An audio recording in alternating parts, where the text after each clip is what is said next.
Xalq artisti Canəli Əkbərov ötən günlərdə yad edildi.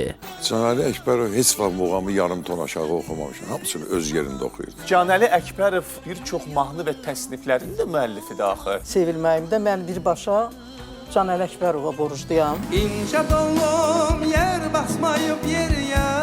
Dedim, mən Babəkin səsində özümün cavanlığımı görürəm. Həqiqətən mən fəxr edirəm ki, ustadım Canəli Əkbərovdan təhsil almışam. Bu uşağı xahiş edən bir apar sinifə yoxladı.